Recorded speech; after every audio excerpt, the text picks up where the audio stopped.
Hey, you're up, buddy. Training will be on the job tonight. Try not to destroy too many Manhattan landmarks.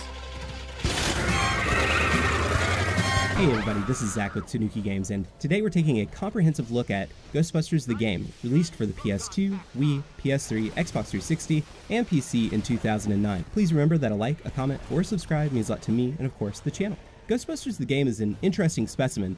It was released on two different generations of hardware, it was developed by two different teams, and while the two versions do have some similarities, both the PS3, Xbox 360, and PC versions are drastically different from the PS2 and Wii versions. In this review, we'll be taking a look at the Xbox 360 version and the Wii version of the game. There were also versions on the PSP and DS, but I won't be looking at those games, only the console versions. Oftentimes when I look up reviews for the Wii version of the game, people say that the Wii version is the same, with some extra lines. While the main beats of the story are the same, there are significant differences between the two versions. I played through both, and I don't want to hash out the differences. I do want to talk about why both versions are worthy of the name Ghostbusters, as well as why any Ghostbusters fan should play both. Are you troubled by strange noises in the night?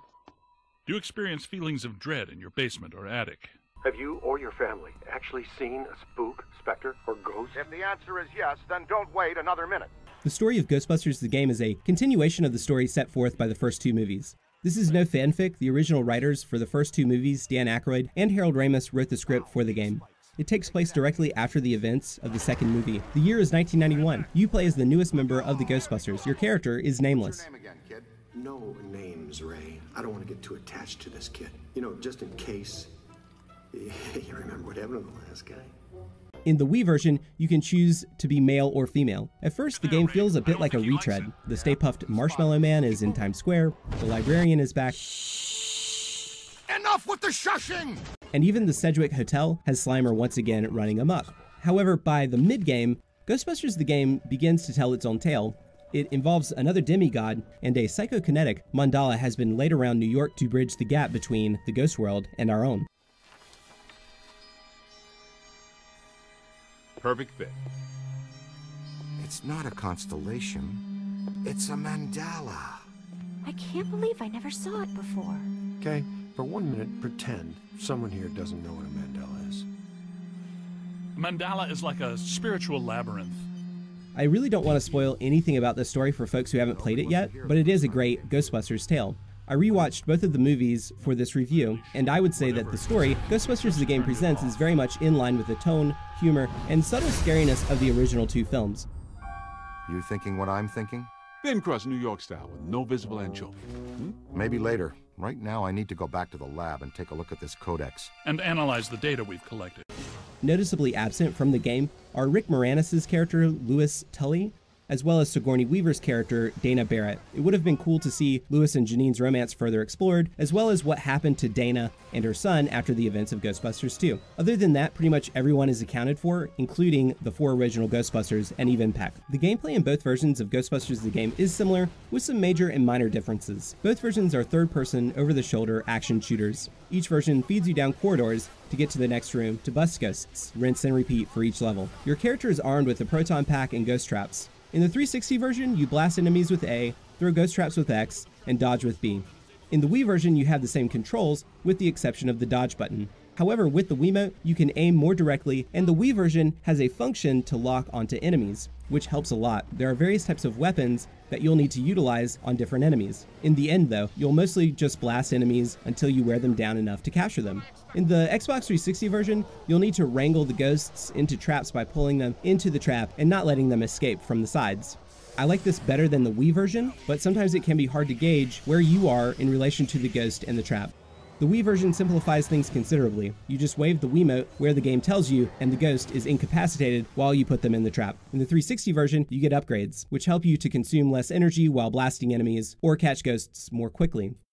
I like these light upgrades, and they did make the fight seem somewhat easier in the end. The Wii version has no upgrade system, so the money you earn feels a bit unnecessary. The visuals in Ghostbusters vary wildly between the Xbox 360 and Wii. Let's look at the Xbox 360 first. The characters look just like they did in the original movies. They all have a large amount of detail to them, and the whole cast looks great.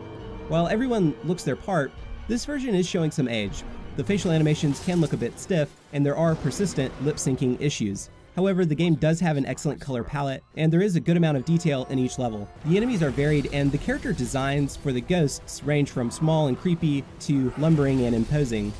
In the 360 version, there is a lot of detail given to the animations for the Proton Pack, which is very much welcome in my book. While cycling through the various types of streams you can use, each one has a distinct animation. This attention to detail is excellent, and it adds a level of realism to the game. While trapping ghosts in your trap, the oranges and blues feel very much like the effects from the movies. The 360 version of the game can suffer from the browns and grays that many other games of that era show. Although the Ghostbusters did take place in New York during the 1980s and early 90s, which wasn't exactly a bright and cheery place, the shadow work and particle effects still look good, and there is a lot to enjoy about this game. The best artistic choice of the Xbox 360 version of the game makes is not having a HUD. Your health and ammunition are all indicated on the Proton Pack. This choice makes the game feel much more cinematic.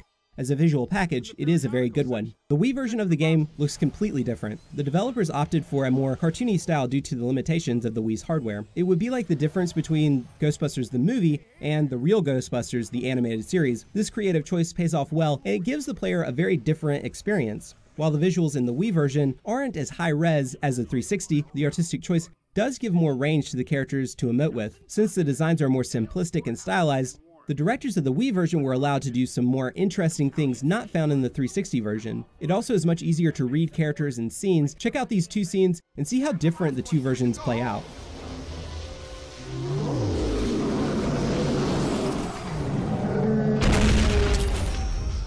You've killed my dessert! Scoreboard reads Ghostbusters 2, Gozer the Gozerian 0. Looking like a real big leaguer out there, champ. Ray, Peter, we're in position. The trap is set. We're prepared to capture Stay Puft. Where is he? He's that white puddle you're driving through? Stay Puft is getting a little too close for comfort. Personal space kind of thing. Let's hurry up, shall we?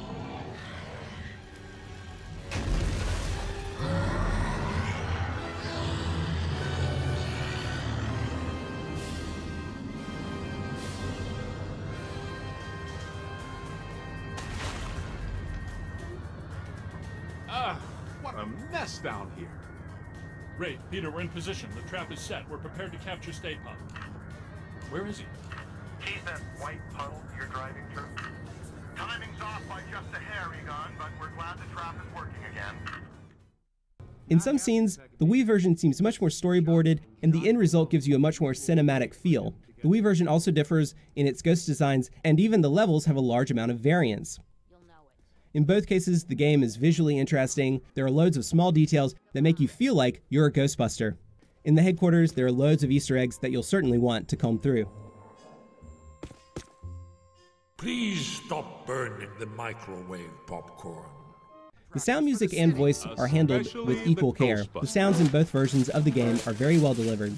The sounds of the Proton Packs turning on. All right, heat 'em up.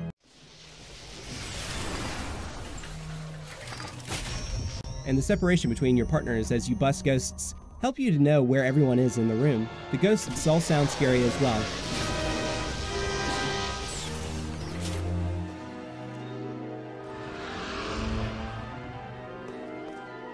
The music is a bit of a disappointment for me. The score is lifted from the movies for the most part. While I don't think this is a bad choice, it can get a bit repetitive. It would have been cool to have a full score, but I think they probably used most of the budget for this game on the voice talent.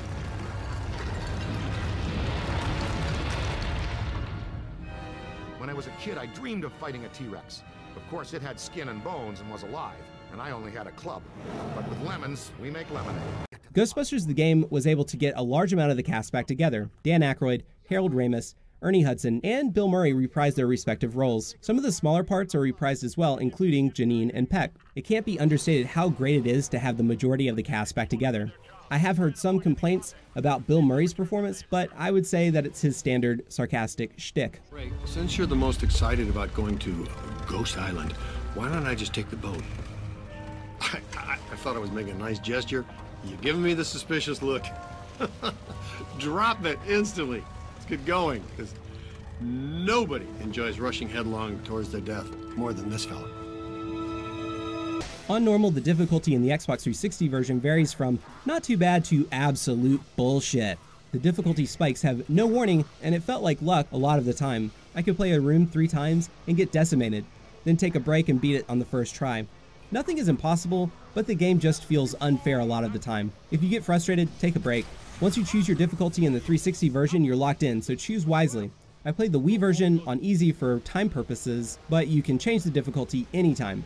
You can pick up the PS2 version of Ghostbusters for $10. If you aren't interested in the motion controls of the Wii, it has the same story and visuals as the Wii. The Wii version is about $15. The Xbox 360 version is $30 for some reason. Can anybody tell me why? The PS3 version is about $20, but I rarely see it. If you do, make sure to scoop it. The Ghostbusters game sold about 1.5 million copies in 2009 alone across all consoles. I couldn't find the numbers for the PC release. It's too bad that this didn't generate enough interest to warrant a sequel. I can only guess that the reason for that is the substantial amount incurred developing multiple versions of the game and paying the voice talent. The Ghostbusters game represents an interesting time in video games. It's basically 2 different versions of the same game with major deviations. Both versions in many ways represent the Ghostbusters and why they were a cultural phenomenon. The Wii version is like a cartoony, merchandised 80s version of the Ghostbusters, with funny and cheeky animations, and a sense of playfulness that we all remember warmly.